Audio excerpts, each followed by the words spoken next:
Hi everyone, I hope you're doing well. The weather is getting colder and colder now, and the autumn harvest has ended about 2-3 weeks ago, and we are now pressing our cakes in the tea factory. They should be released in about 2 weeks, and I think it's a good time of the year to talk about sourcing. So every season we source tea from different producers. Of course, the tea that we make in Jingmai, so the tea from Jingmai that we sell on the website is made by ourselves, by Yubai and I. And the tea that's made in the other mountains is sourced and processed by other farmers that we know. And so in this video, I would like to talk more about how we source that tea, how we get to know the farmers. So I've started the tea business over 10 years ago, and at the start, I would buy tea from the wholesale tea markets, mainly from Kunming, sometimes from Guangzhou. And it's quite a tedious work, because if you go to a tea market, you'll find out that 80% of the tea is trash. And you might think that's an exaggeration, but I invite you to go and see for yourself. It's very hard to get some good tea at a good price in the wholesale tea market. So since we've been in Yunnan, so I graduated in 2016, and then I moved to Yunnan to live with my wife. And since then, I think we've never bought any tea from the tea market, at least not any raw pu-erh, because we find it much more worth to source directly from the tea farmers. And actually many tea businessmen nowadays do that, which means that the business in the wholesale tea market is not at its best. I think it's harder to do tea business as a wholesaler nowadays, because many private buyers who would buy larger quantities, or even companies who would get the tea as gifts, would go to the tea mountain to source tea. And this is mainly thanks to WeChat, which is a bit like WhatsApp. You can go to the tea mountain at the farmer's WeChat and get the tea directly from his factory. So there's that trend of having the middleman being cut. And this is especially prevalent in Monghai at the low level. I don't know too much about the situation in the big cities of China. But I'm in this particular situation in which I'm both a tea buyer and a tea producer. So I kind of know both sides of the coin. And I'm going to share my experience as a tea producer. When you produce tea, regardless of your skill, you're going to have different qualities of tea, because throughout the harvest, the weather will be different. So there might be times when it's raining and the tea tastes a bit flatter, maybe. You might have some gardens of different tenderness in terms of leaves, so you'll get higher grades, lower grades, and you will source leaves from gardens of different qualities. For example, in Jingmai Mountain, there's a big difference between the Shanghai, the natural tea gardens at high altitude, bordering Taipingzhang on the top of the mountain, and the tea gardens which are lower on the slopes, which tend to taste weaker because they have a much higher yield. And we have some tea gardens on the slope down the mountain, and we tend to send the fresh leaves, or maybe make some white tea or black tea, types of teas for which the quality of the material is not as crucial as in raw pu-erh tea. We used to do a lot of wholesale before Farmer Leaf started. Now we still have a few wholesale customers, but less than in the past. First, because a lot of our production goes into the pressing of our own cakes, and second, because of the COVID crisis, the sales have dropped drastically in China, and I think this is true for most of the producers out here. The quality of the relationship between the producer and the buyer will determine to a large extent what kind of quality of leaves the buyer will get, because usually in each village there's a standard price that's determined by the market, but you know that the gushu in Jingmai will cost that much during this season. Of course, this can vary. So producers have some leeway in adjusting the price to how hard they want to sell tea, or if their tea is good, maybe they can claim a higher price. But generally, if people come and ask for your tea, they already know the price in the village. And so you have the choice of giving them different qualities of teas. And you can imagine that you will keep the highest quality teas for your long-term customers, which means that if during the season a tea buyer comes to your house, a tea buyer you don't know, and asks for a sample, you will usually not give him the highest quality of the tea, because that highest quality batch is already booked, has already been sometimes prepaid, or at least through a kind of moral contract kept for your long-term customers. And so usually the harder sales are for selling your lower quality tea, which you do not want to sell below the standard price, but simply sell it at the market price to someone. And that someone will probably be a buyer you're not really familiar with. So I see some vendors taking pride in going to villages and collecting dozens of samples from different farmers and then tasting all of those teas. And I think at best they will have to sort through a lot of mediocrity before finding those hidden gems. And at worst, they might just waste their time because they won't get the quality that they were looking for using this method. So I never do that.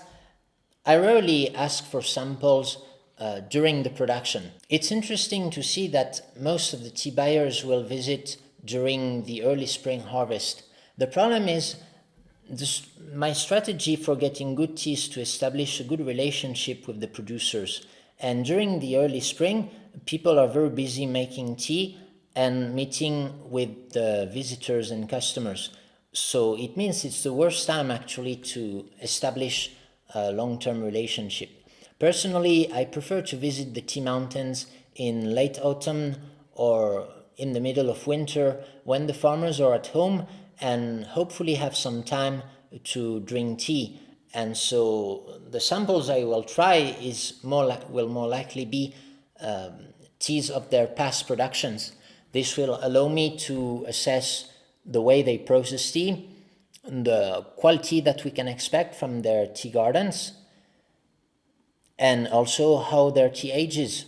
And you cannot really assess these things during the early spring. The only thing you'll be able to judge is the processing quality.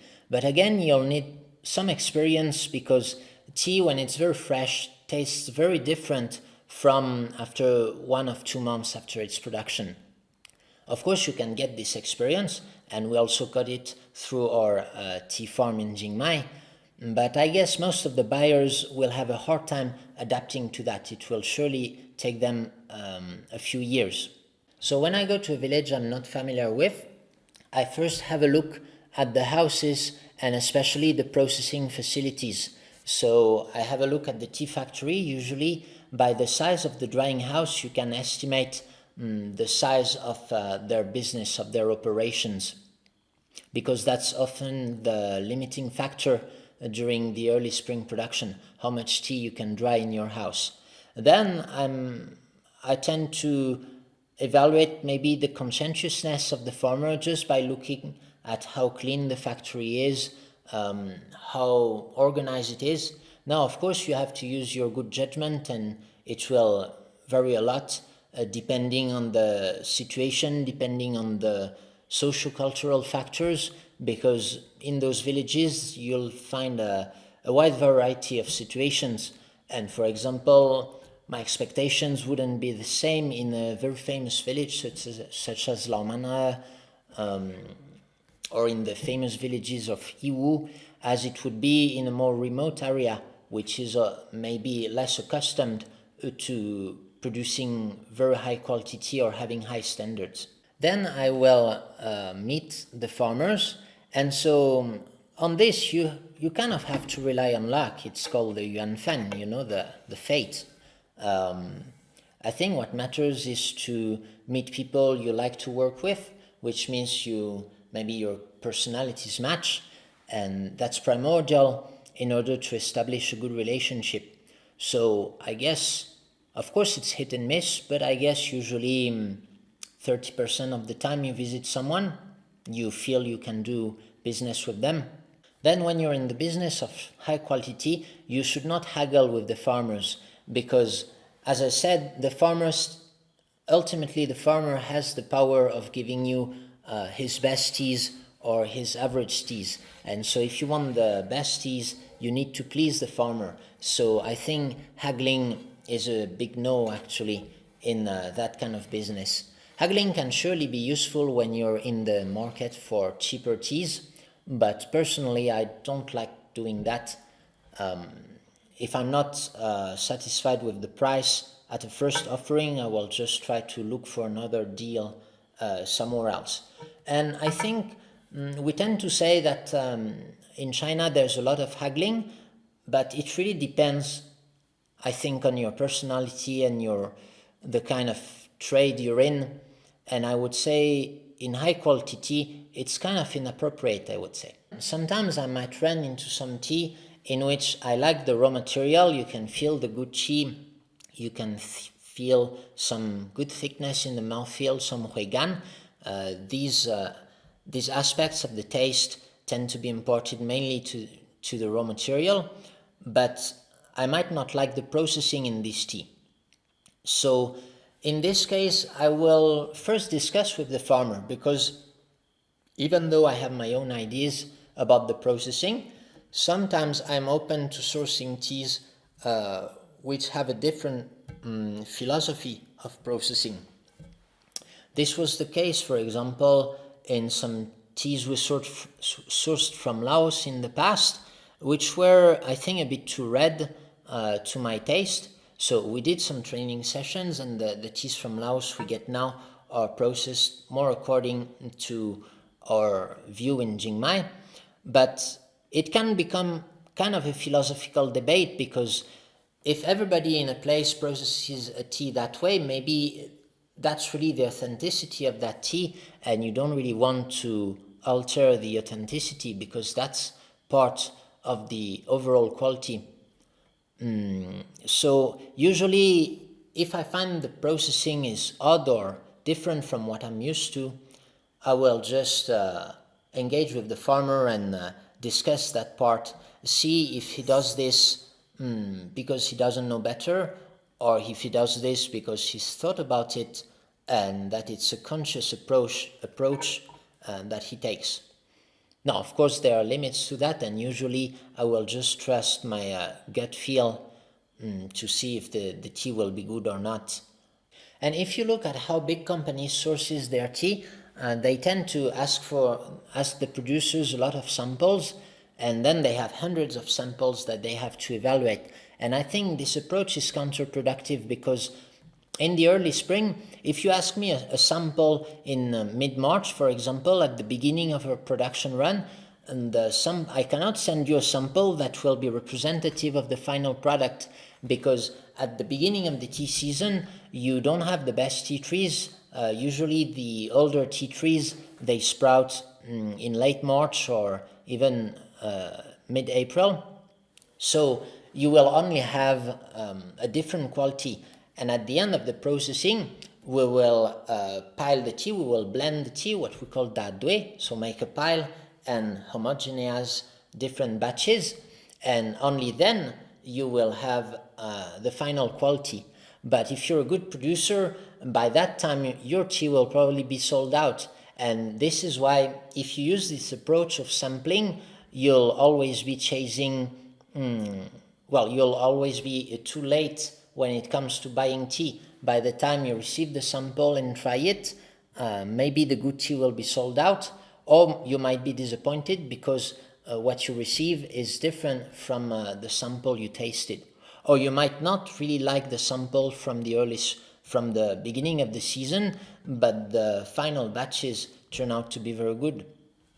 So I think you shouldn't rely on sampling during the season in order to make a purchasing decision. To me, what matters really is to know the farmers, understand, make sure, know that they are conscientious, understand their personality, their ways of working, make sure that they are honest, that they have integrity, and that they won't cheat you, and establish good relationship to hope that they will send you the best things in their production. And so that's why, yeah, I tend to do my sourcing trip outside of the harvest seasons. And also for the practical reason that during the harvest season, we're in Chiang Mai making tea. So that wouldn't really be possible anyway. Actually, if many buyers come in early spring for their sourcing trip, it's mainly for marketing reasons. It allows them to take pictures of them in the tea gardens, to put some little cards of their company below the tea trees and take pictures, have them process some tea and take pictures, all for their social media and for their customers to see. But I think we don't really need to play that game. Another way of getting the tea is to have a network of farmers, and during the harvest season, you go to their home and process the tea yourself. But it's not very practical, I think, because you'll have to travel a lot. If you want to make 10 different teas, that's 10 different trips in which each of them you'll spend 3 days. It's not really practical, actually.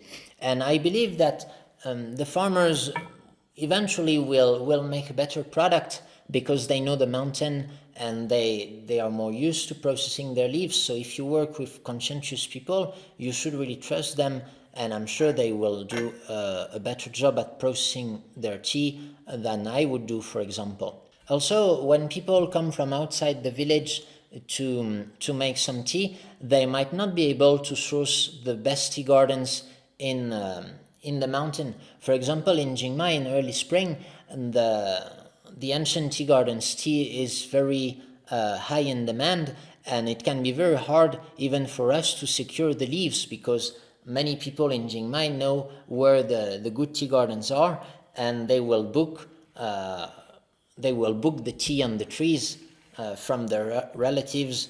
So it's also sometimes a big game in Chiang Mai on securing those leaves from the good areas. And I think generally the work of the tea producer, if he wants to improve the taste of his tea, once he has mastered his way of processing the tea, he should really work on refining the terroir, understanding where the good tea is in his mountain. And this is a job that I think the more conscientious farmers do, or the more passionate people do.